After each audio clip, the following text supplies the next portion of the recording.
Hello, everybody. It has been, man, a really long time. But I'm just reaching out to y'all today, and I hope that you're all well.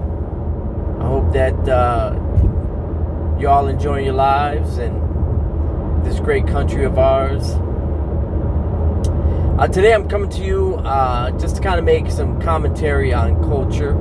I don't know how many of you guys and gals know this, but I work a regular job and that sort of thing. But also, I guess you would say I also put in full-time hours as a creator, illustrating graphic novels and that sort of thing. And I'm a big fan of movies and music and these sort of things. I've got the subscriptions to the Netflix and Prime and all that stuff like that. It's funny because it's just become increasingly harder and harder to find things to watch, either in the movie theater or on Netflix, Prime Video, that sort of thing. Every once in a while you'll find a little gem. But a lot of the stuff is it's so on the nose with its agenda, I guess is the way to say it.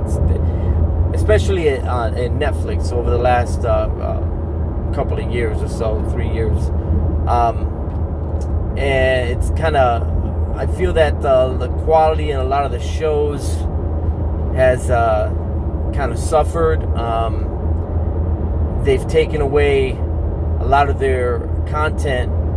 One of the things that I used to like about Netflix a few years back is that they seem to have a good balance of material on there. So it didn't matter what side of the political spectrum you were on. They seemed to kind of, at that time, decided that they wanted to cater to everybody as an audience. Unfortunately, as of late, as of the last couple years or so, it just seems that anything that might be right-leaning, anything even right-leaning that was moderately positive, has been removed from Netflix altogether. And I'm not saying that there's not anything like that on there. I mean, there may be. I just don't see it, like when you find the trending stuff or the new things that were added and that sort of thing. And then that stuff seems to have been replaced by even more agenda-driven stuff or programming. And I mean, hey, that's fine too. They can do what they want to. It's their streaming service, but it's kind of left people like me that are conservative, patriotic, without a real place to go. And that doesn't mean that I need to see far right, hard right stuff. In a certain sense, I kind of like my entertainment to be, balanced, kind of centrist, maybe slightly right of center, where there is a respect for, just some traditions and that sort of thing. But such is not the case with a lot of the programming that's on Netflix. And so I'm saying all this because Netflix is a big culture phenomenon. People still go. There's millions of people subscribe to this around the world. Music being what it is, obviously there's many things that have been said about the music industry and what it leans toward. Obviously very, in many respects, very what people would call, more agenda-driven, far-left type stuff, ideology, that sort of thing. And whatever, that's fine. I mean, there are still artists that I enjoy their music and listen to them regardless because I enjoy their music. But then you have, just the culture, entertainment culture in general seems to lean in that side. And God forbid if you are a centrist or a conservative, they will. The entertainment industry looks for ways to be rid of you. They look for ways to be put you away and to silence you, which is very unfortunate because that limits the voices that are able to be heard. And so I say this all as a preface to talk about Kanye West. Now, I'm not saying that Kanye West is the most perfect person on the face of the planet, far be it. But then again, is anyone? No one is, okay? And no one is a perfect person. As a religious man, as a Christian man myself, the person I seem to be perfect is Jesus Christ. And so when a person of the caliber of Kanye West, who, for whatever people say about him, that he sometimes acts unhinged and this sort of thing, there is no denying Kanye West's impact on culture. He is a mega successful superstar entertainer worth millions upon millions of dollars.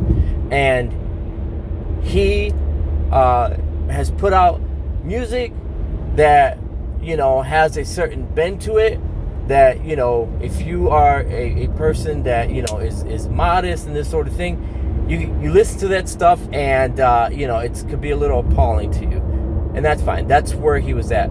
However, recently he just released his first gospel album called Jesus is King, and this seems like a culmination of what has been transpiring in the mind, heart, soul, spirit, and life of Kanye West, also known as Ye. And so here we see him put this gospel album out, and he does these, I guess, his tours are called Sunday services, and he puts these things out, and the whole thing is all God focused. It's all Jesus focused. It's all about living right, doing right, admitting your faults, your sins, and trusting in the power of God instead of your own power and relying on that. And I tell you what, it's extremely powerful to see that. I've seen some of these Sunday services. I've listened to the album and the music, and it's, I'm having a hard time coming up with words for it, because it's really it's a sea change. I see the people in the audiences, and they're, what we would call, these gangsters, rappers, whatever, unsavory types and that sort of thing. I don't judge people in that way, but obviously there's people that do. And they're all worshiping God and this sort of thing and Jesus, and they seem to really be enjoying the services and be into it. And, far be it from me to judge to whether it's genuine or not. I don't know. But the fact that they're doing it, that they're being involved in this movement that Kanye West is bringing about, this free thinking movement, is it's pretty insane. And I'll be honest with you, I think that there's going to be huge cultural repercussions that come of it, because, as I stated earlier, Kanye West is not just some guy. He is an icon. For whatever you may think of him, he is most definitely a cultural icon. He is a trendsetter. He is someone that the youth of America, the youth of the world, they listen to, they emulate, they follow. And so if he's walking this path of free thought and he's reaching into the inner city communities where his music is listened to, in some of the suburban neighborhoods of all races and cultures, and his music can start reaching into the mind, soul, and spirit of this young generation. That right there is going to bring about a tremendous change in our future. Now listen to me, all right, very clearly on this. I don't think that I'm talking out of school or out of not understanding what it is that I'm saying. If we look back at what happened in the 60s with Vietnam and all this rebellion, the peace and love movement, the flower children, all that stuff like that, the acceptance of communism and socialism and all these sort of things. And a lot of the youth from that era took all that stuff that they worshipped about these ideals, these ideologies. They brought that into the schools. They brought that into the culture. They brought that into the films and music and their entertainment, their magazines, the television, all these sort of things. And for the last 50, almost 60 years, it has basically washed over our country and has created these institutions where those things have been germinating, and now they're at their full culmination, where we're at colleges that have safe spaces and these sort of things, where everything is accepted, where if you have an opinion different than what the faculty or the school says, you can actually lose your job if you're like a conservative or if you have a differing opinion. In these places of higher learning. And so imagine now, if Kanye is on the cusp here and he's the one that's leading the charge of cultural change by letting young minds that are, like I said, in the inner city, in urban areas where his music is listened to and popular, that's going to affect a large portion of the youth as they move forward and mature in their lives. And so positive things like love, honesty, doing right, honor, loving God, loving country, being a free thinker, these sort of things, that's only going to be better, okay, for the future. I'm an older person. Obviously I'm not a young man anymore. And so as I'm looking at my children and my grandchildren coming up, and if their childhood there is filled with these sort of positive things, I'm thankful for that. So how do these things affect a culture? So you have Kanye, mega superstar, putting out this kind of just this great gospel album, and affecting such a large amount of people as a musician. And then maybe other musicians will go into. There's also Sia apparently gave a gospel performance that is on YouTube somewhere. I'm sorry, I haven't seen it, but I heard about it today, and I'm definitely going to check it out. And it was pretty awesome from what I hear. And that's in music. So let's look at how it's going to affect entertainment, movies, films, TV shows. The type of programming that you'll see. Maybe not on the Netflix. Maybe who knows what happens to Netflix. Maybe something can be created to fill that void.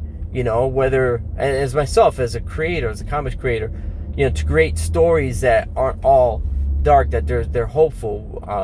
One of the comics that I'm working on, graphic novels I'm working on now, is dealing with that. It's dealing with some serious issues, but there's at the end of it there's hope. And there's redemption, and these are stories that I think are important because people for too long have not had hope. And so I want to be a creator that creates art that can give you hope. And I'm looking for, other creators out there to, produce film and music, art, TV programming, all these sort of things here that, books that are hopeful, that can fit into this new emerging sea change, this culture, this new cultural revolution that is the opposite of the sexual revolution and the flower children revolution of the 60s, post-Vietnam era. And so, I don't have too much more to say, but basically I'm feeling pretty good about this. There seems to be a lot of things going on in the government. You have the same people attacking our current president. Whether you voted for him or not, you've got to agree that these Democrats, I believe, are they're taking a wrong and bad tactic here. They're not fighting the president, if that's who they're against, in the arena of ideas. It's personal attacks and that sort of thing. I know that they'll say that, well, the president has attacked us, but the saying is, two wrongs don't make a right. And so if you have better ideas, put them out there and engage in a back and forth discussion about these things, because that's how we'll get to learn from each other and, perhaps maybe influence one another for good. But the way that things are right now in our government, it's not going to get better. And basically what's happening is, you want to get rid of Trump, what you're doing right now is not going to do it. So you're kind of going about it the wrong way. You're actually making people go against you, and by going against you, they won't vote for you, and thus, I'm not saying they're going to vote for President Trump, but there are people that are going to vote for him anyway, and then those people that would have voted for you just aren't going to vote, or they'll vote for someone else, and which, some people will say is a wasted vote, but, if you're voting your conscience, that's never a wasted vote. But just think about that. And so, listen, I love my country. I wish all this stuff wasn't happening, but ultimately, I provide for my family, and I work hard. I love my neighbor, and I try to be a help to as many people as I possibly can, and that's all that I can do. So I just want to thank you for giving me a few moments to speak with you. Please like the video. If you haven't subbed, please sub. Share the video if you think that is something that other people would like to hear. Comment. And yeah, that's it. So just, thanks again. It's been a while, and hopefully I'll get back to making a video, and it won't be so long in between. All right. Thank you very much. Have a great day.